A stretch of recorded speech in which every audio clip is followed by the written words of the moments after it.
welcome back to another episode of the 100 Connected podcast. My name is Annette de Graaf, and as always, I am joined by my amazing friends Hanneke Mackie from Bus Kids in South Africa. Hi. And Sherelle Drippers from Chesa in Kenya. Hi, everyone. And Alex Shapiro from 100 headquarters in Helsinki, Finland. Morning, good afternoon, good evening, and good night, everybody. Thank you for that. I forgot to say that. That's the most important phrase of the whole podcast. Today's episode is truly special. We have the absolute honor of welcoming a remarkable guest, Faith Doucette, Director of Partnerships and Mentoring at Kenya Connect. Faith is not only an educational changemaker, but a globally recognized leader, holding the prestigious United States President's Lifetime Achievement Award. Her extensive journey spans across Kenya, the United States, Guatemala, Haiti, and the Dominican Republic, combining expertise in hospitality, education, philanthropy, and humanitarian work. At Kenya Connect, Faith leads transformative programs focused on creating an empowered rural community that learns, grows, and thrives together. Their mission is clear: to ensure that every rural child leaves education with options, equipped with the skills, values, and pathways to build their own future. Faith, we're so beyond excited to have you here today. And to start off, can you please take us back to how your journey with Kenya Connect began? What first drew you to this organization, and what is it about their mission that resonated so deeply with you? Thank you, Annette. I am grateful to be here and honored. My journey with Kenya Connect started way back in 2013. I was, at that time, I believe, living in Guatemala. And I remember thinking, well, who is doing what in my community? And I grew up in this community. And so I learned Kenya Connect was here, and that's how I connected with them. I have a deep passion for the work they do, and I wanted to be connected to that, with the organization that was supporting children in my own community. Well, I wanted to say Karibu, Faith. We're a little bit Kenya. I'm a little bit Kenyan. You're very Kenyan. Asante. Asante. So when we read about your innovation and when we hear about it, we hear about Machakos. And you said this is the community that I grew up in.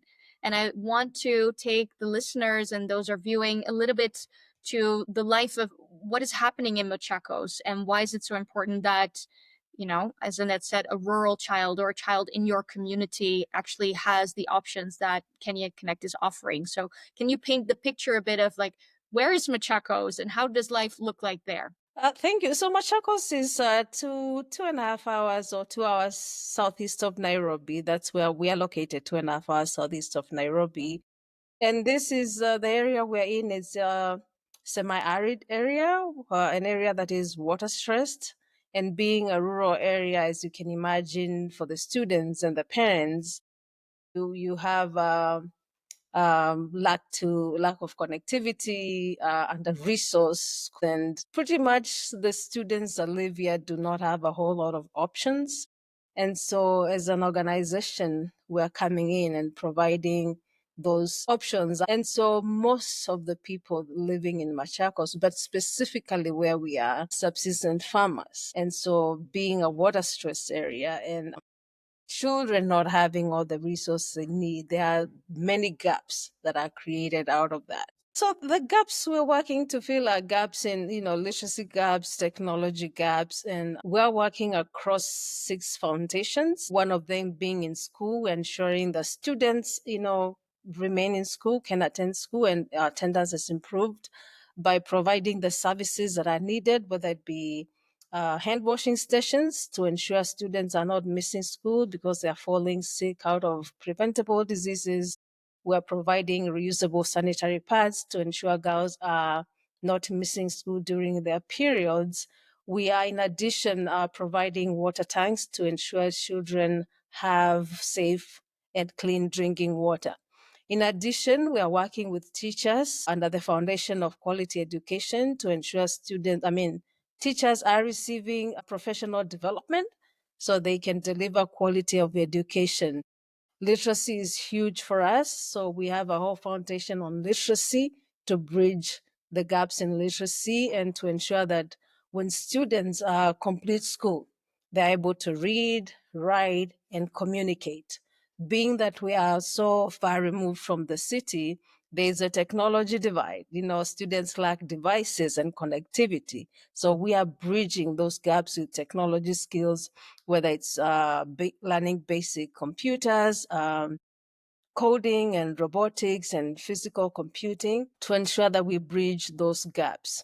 We are also running empowerment programs, which are after school programs, and ensuring these students are equipped with accurate information so they can make informed decisions for themselves. But after doing all that, then what's the pathway for these students? So we want to ensure that they are completing school with clearly defined pathways.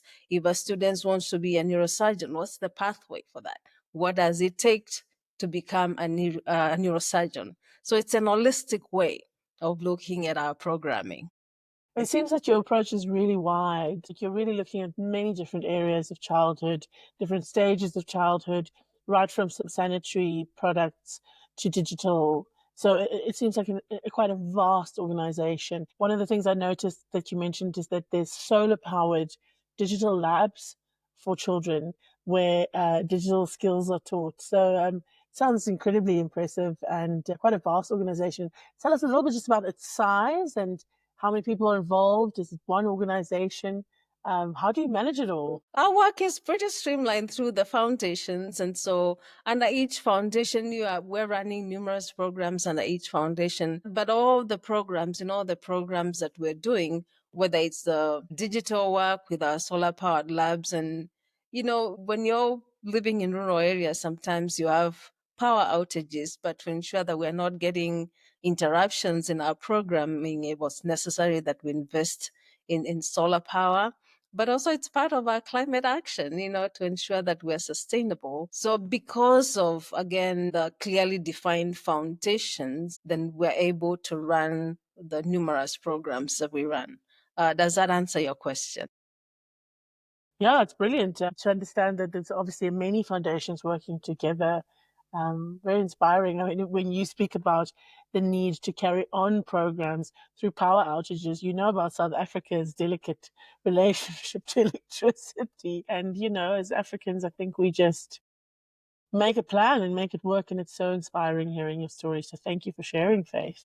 Faith, I love to hear that you're taking such a holistic approach to education, because I don't think we always realize that education is not just a fee to pay and then getting a child in school. It's hygiene, it's feeding programs so that the child is actually fed, and it's so many more aspects to the child's life than just getting the child into the classroom. So thank you for painting that picture, so we realize that education is more than just being in the classroom. And what I want to touch upon is actually how you integrate parents into the programs, because that was part of your innovation as well, really working together with parents. So how are they part of this holistic journey for the child, and why are they so important?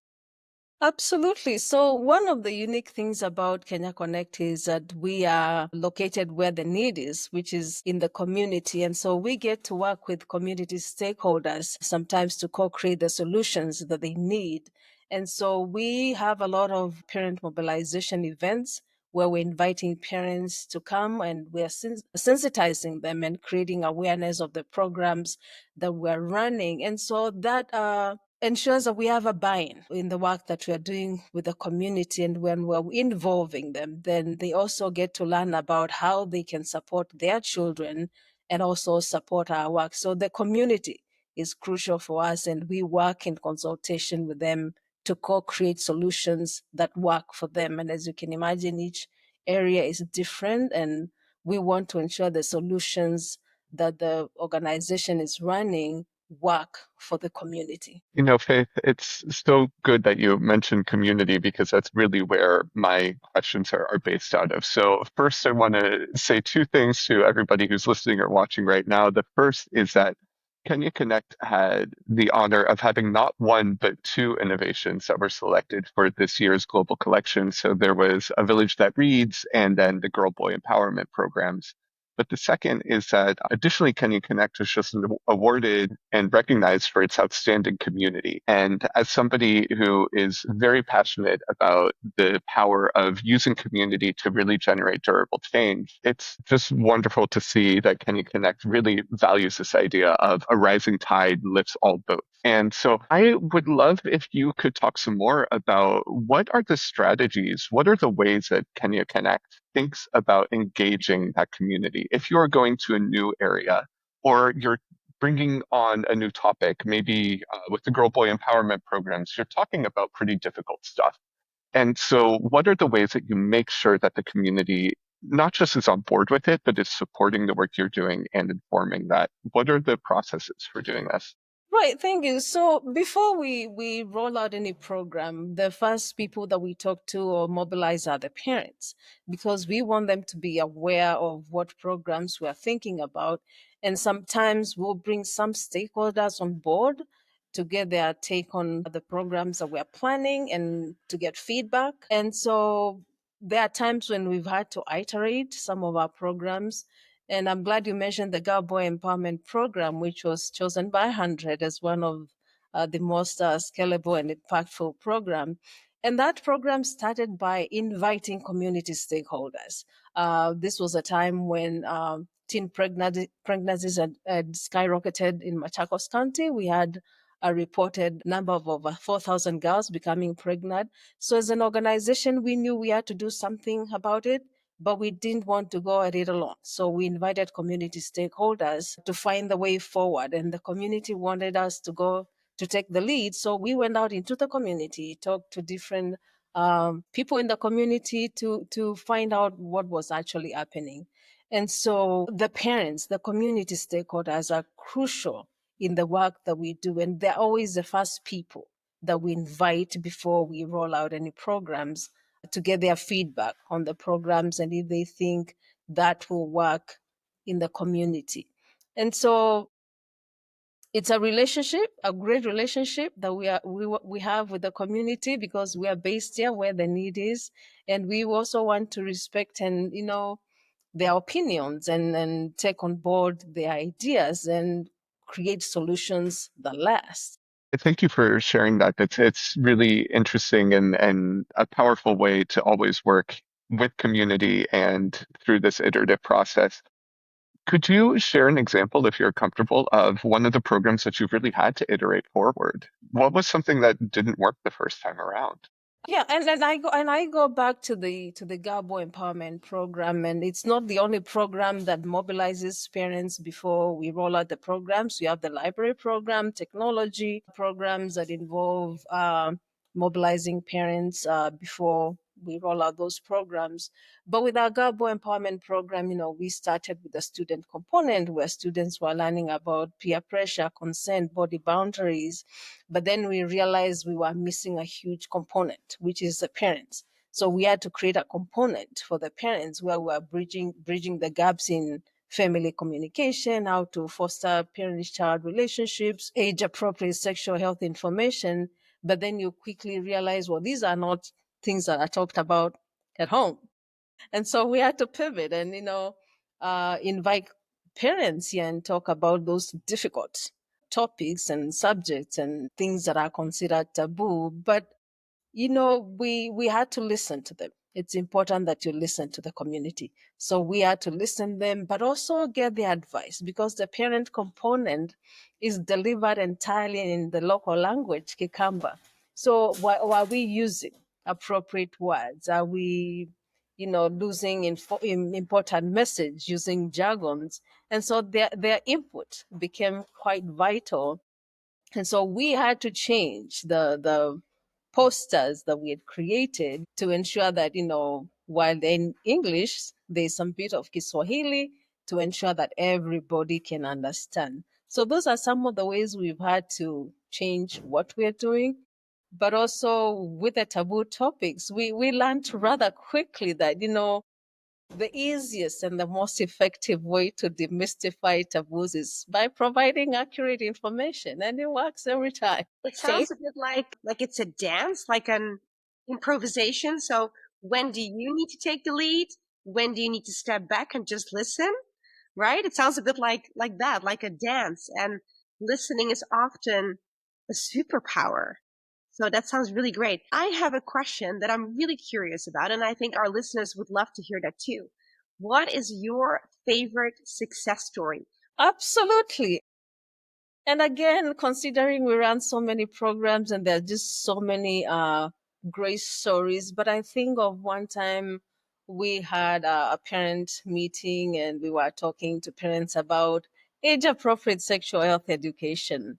And it's not something dads, the older dads, I should say, talk to their daughters about. And then we asked him, would you rather a stranger explains to your child um, what sex is and may go ahead and show them what sex is, or would you rather have this conversation with your child or with your daughter and be available to them? You may not have the answers, and you could always tell them, you know what, let me think about it. I'll answer you tomorrow. I'll get back to you.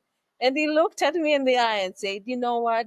This is going to be the most difficult conversation I've ever had with my daughter, but I'm prepared to be uncomfortable to ensure that my daughter is getting accurate information from me and not from strangers. Wow, that's such a great story. I have so many more questions. And one thing that I just really want, it's more like something I want to highlight, is that we don't often hear community based organizations really explaining the work that they're doing. And just to throw some stats in, like 1% of development funding goes to locally led organizations. And I'm always furious when I see that percentage, because when you talk, you show that you know your community and your team knows your community, and that certain things just don't work because somebody in the West or somebody in a fancy office, designed this program with all the best intentions. But you really showcase that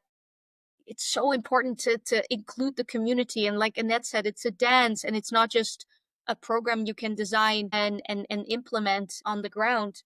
You need so much more information, and changing it and listening is so important. So I just wanted to highlight that and to make sure that everybody sees that this is where the money needs to go, because it's just way too little, and this is why it's so important. There's so much to learn from you as well, Faith. Have you shared your learnings beyond Machakos? So with other organizations beyond Machakos County, have you shared this with government? What is some of the things that you're taking from Machakos and taking it outside? With the great success we've had with our programs, whether it's a literacy program or technology programs and empowerment programs, we've had the privilege and opportunities to go out into other counties and other organizations to see the work that they're doing and share about our work, or have people that have heard about our work come to Kenya Connect to learn more about what we are doing. But interestingly enough, one of the number one question that we get when we go out to other organizations and communities and counties is, how do you mobilize parents? How do you get parents to be so involved in what you're doing? And we have this great competency-based curriculum in Kenya that calls for family engagement in education. And so we're so grateful that we seem to have cracked the nut in that. But it's been great, having other people want to implement some of the programs that we learn. Obviously, they will have to adapt it to their context. But yes, we've been able to work with other organizations and visit other parts of the country to share about our work. And generally, people are interested. And some organizations have already adopted some of the programs we're doing. Well, but Faith, I want to ask the same question that everybody else asks. How do you get parents so engaged? Because I think for so many members of the hunter community, that question of parental buy-in, we see many innovations that use community engagement, and sometimes it's just hard to get parents to care. So how do you do it? What do you think your secret is? It's a great fortune to be embedded deep in the community. And a lot of the folk in the community are religious people. So we work with the clergy. They are in churches every single Sunday. And, they trust their leaders. So we work directly with the clergy to mobilize parents for the events that we have or for sensitization events. So it's working with the community stakeholders, mapping out the community stakeholders and figuring out who you need to work with. And again, it's been our great fortune that we have wonderful stakeholders like the clergy that we work with to mobilize parents. Absolutely, locally run, local people on the ground, and in our experience as well here in South Africa, it's so difficult to find communities that are working in that particular community, based in that particular community, helping that community, committed to that community.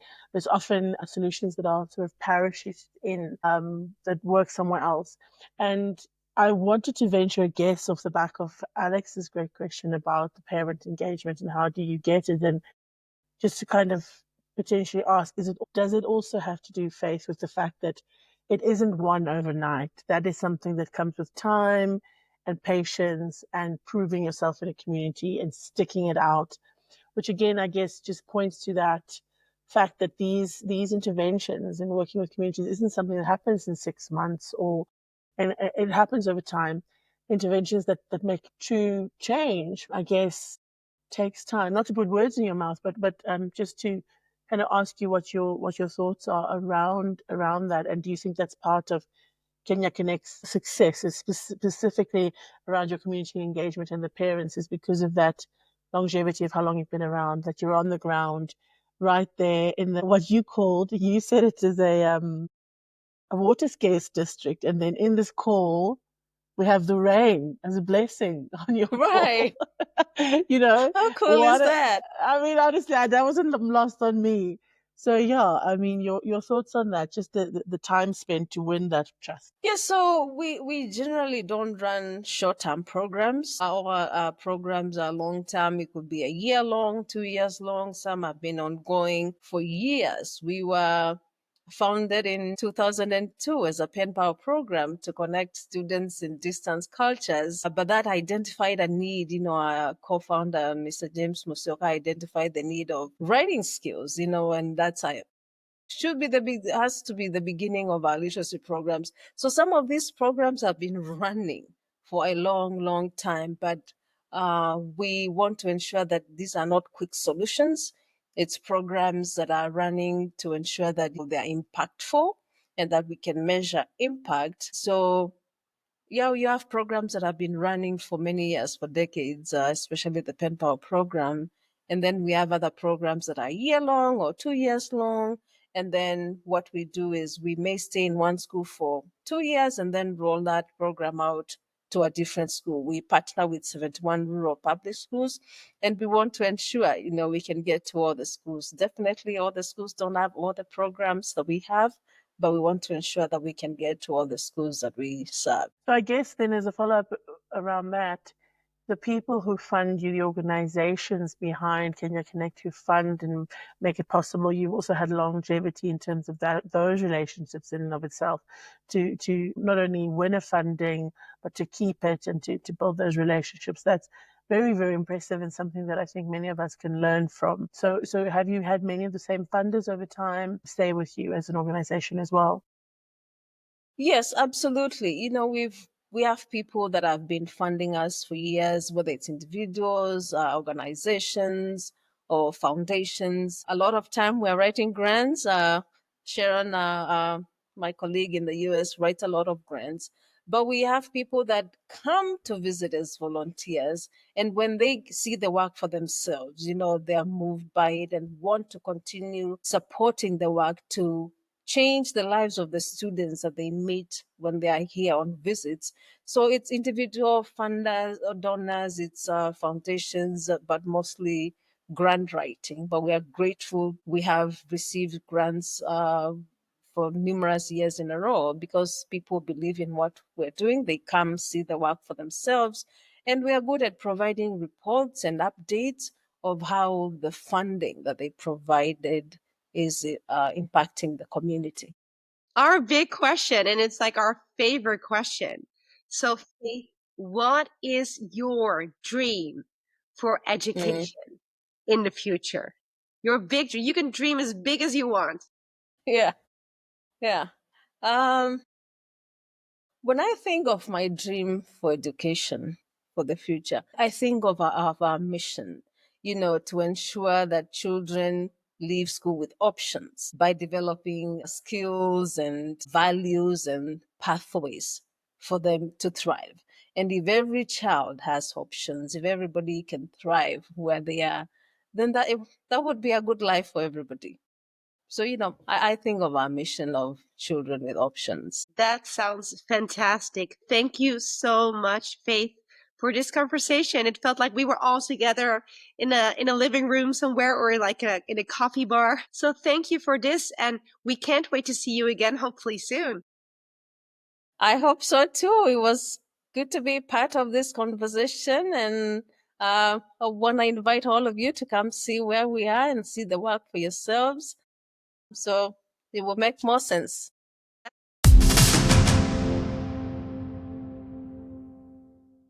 Do you have an education innovation you want to share with the world?